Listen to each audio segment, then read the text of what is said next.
Bonjour à tous et bienvenue dans cette vidéo où nous avons exploré le programme du modèle théorie champ électromagnétique. Ce cours est destiné aux étudiants de troisième année licence électrotechnique. Comme vous savez tous, en électromagnétisme, il existe trois régimes, chacun différent de l'autre suivant la variation en fonction du temps. Le régime stationnaire, c'est d sur dt égale 0, où t est le temps. Tous les grandeurs électriques sont constantes. Par exemple, champ électrique produit par une charge électrique mobile ou bien un champ d'induction magnétique généré par un courant constant. Le régime quasi-stationnaire, c'est d sur dt différent de 0 et d beaucoup inférieur à lambda, où lambda est égal v sur f. Lambda est la longueur du signal et v sa vitesse de propagation. Par exemple, un circuit électrique travaillant à la fréquence f est égal à 50 Hz avec lambda est égal à 6000 km. Cv est égal à la vitesse de la lumière. Le régime variable, c'est d sur dt différent à 0 et d beaucoup inférieur à lambda, par exemple un four à micro-ondes, la foudre, les antennes, Wi-Fi. Dans le régime variable, le champ électrique devient une onde électromagnétique qui se propage dans l'air et dans la matière. Sur la base de cette introduction, on peut diviser le cours théorique champ électromagnétique en 6 chapitres. Notion vectorielle, électrostatique, magnétostatique, régime variable, régime lentement variable, induction électromagnétique, régime rapidement variable, propagation des ondes. Dans la suite de cette vidéo, nous avons présenté en détail le chapitre électrostatique.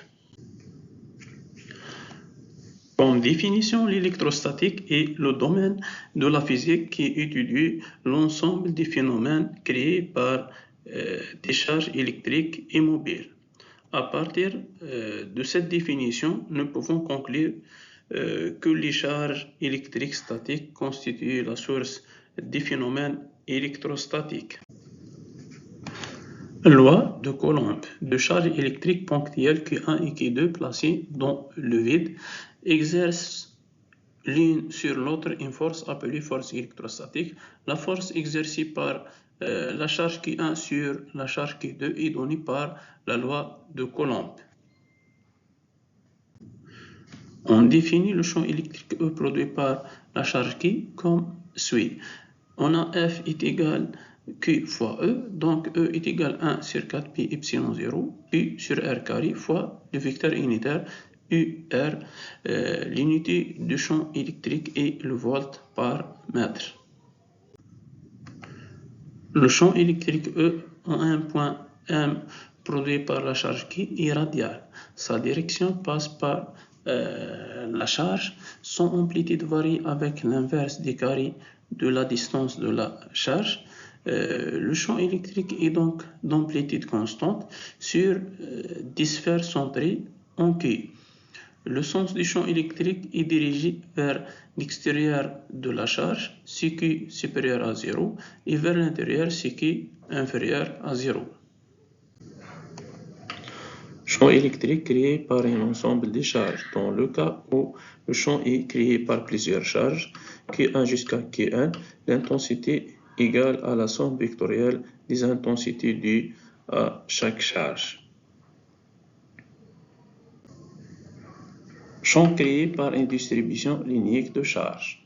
Les charges alignées ΔQ sur un dl caractérisées par sa distribution linéaire, lambda égale ΔQ sur dl en courant par mètre. Si on remplace dans l'équation du champ électrique, on obtient ΔE est égal à 1 sur 4 pi epsilon 0, lambda dl sur R cube fois le vecteur unitaire R. Champ créé par une distribution surfacique. Les charges disposées sur une surface caractérisées par une densité surfacique de charge sigma égale delta Q sur delta S en coulomb par mètre carré. Si on intègre par rapport à delta S, on obtient la valeur du champ électrique. Champ créé par une distribution volumique. Les charges disposées dans un volume caractérisé par une densité volumique de charge. Sa distribution volumique ρ est égale delta Q sur delta V en coulomb par mètre cube. Si on intègre par rapport à delta V, on obtient l'équation du champ électrique. Le théorème de Gauss exprime la relation entre le flux électrique sortant d'une surface fermée et la somme des charges comprises à l'intérieur du volume délimité par cette surface. On considère une charge ponctuelle qui est positive. Cette charge crée un champ électrique d'intensité égale 1 sur 4 pi epsilon 0 Q sur R carré. Puis on prend comme surface fermée une surface de rayon R centrée sur la charge. Comme il y a une symétrie puisqu'on a une sphère, tous les vecteurs delta S sont radiaux, donc de la même direction que E. Donc on obtient phi de E est égal à 1 sur 4 pi epsilon 0 Q sur R carré fois S. S est la surface de la sphère qui est égale à 4 pi R carré. En remplaçant, on trouve phi de E est égal Q sur epsilon 0. Le flux du champ électrique sortant d'une sphère, au centre duquel se trouve une charge ponctuelle positive, Q vaut Q sur epsilon 0.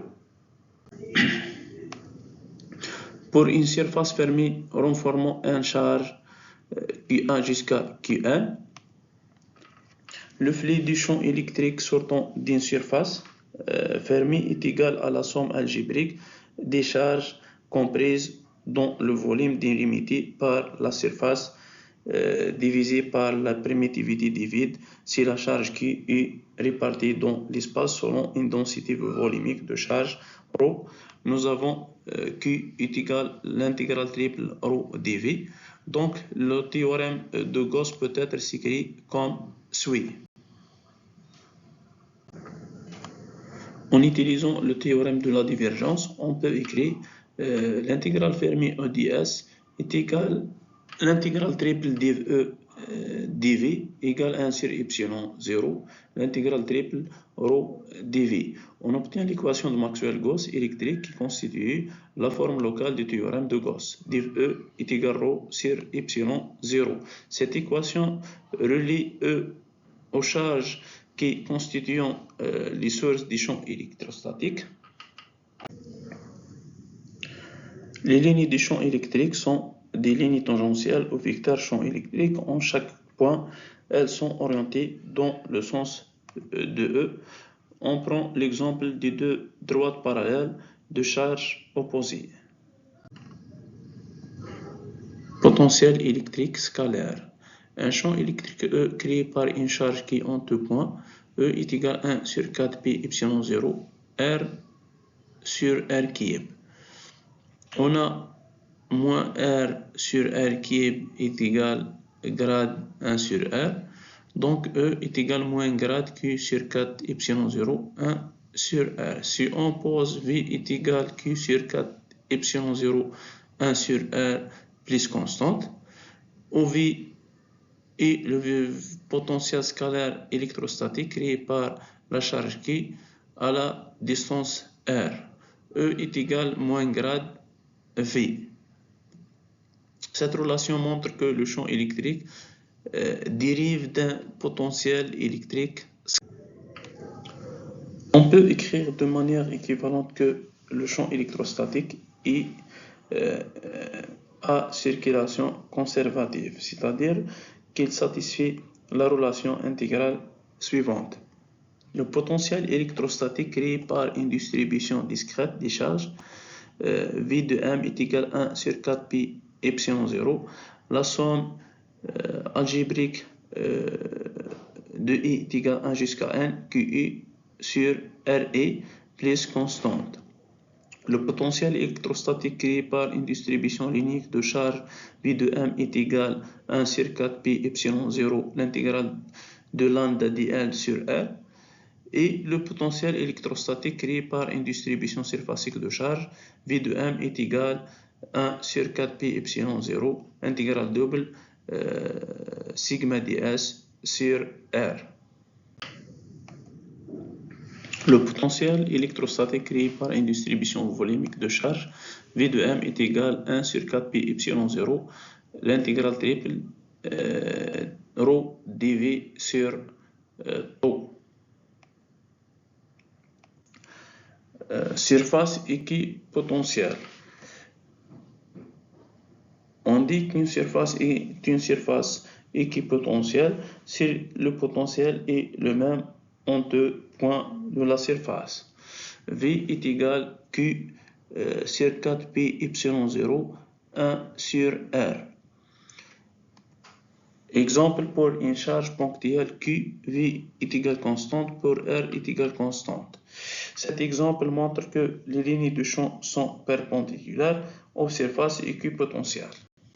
Équation de Poisson et équation de Laplace. Sachant que E est égal moins grade V, l'équation de Maxwell-Gauss div E est égal ρ sur epsilon 0 devient div moins grade V est égal ρ sur epsilon 0. D'où l'équation de dérivée partielle satisfaite par le potentiel électrostatique. La résolution de l'équation de Poisson ou l'équation de Laplace, si ρ est égal à 0, associée aux conditions aux limites, est un problème classique en électrostatique. La plupart de situations pratiques nécessitent l'utilisation des méthodes de résolution numérique. La méthode des éléments finis, par exemple. Champ et potentiel créé par un dipôle électrique. Un dipôle électrostatique est constitué de deux charges électriques ponctuelles et mobiles, de signes opposés séparés par une distance A très petite par rapport à la distance R au point M. On observe leur effet R beaucoup supérieur à A. Ce dipôle crée un moment dipolaire P est égal Q fois le vecteur AB dirigé de la charge négative vers la charge potentielle créée par un dipôle. Le dipôle est invariant par rotation autour de l'axe X. Le potentiel ne dépend que de R et θ. Après quelques manipulations mathématiques, le potentiel V créé en M par ce dipôle est donné par cette expression. Le champ électrostatique créé par un dipôle, on a E est également grade V, donc on a deux composantes de E suivant R et suivant θ.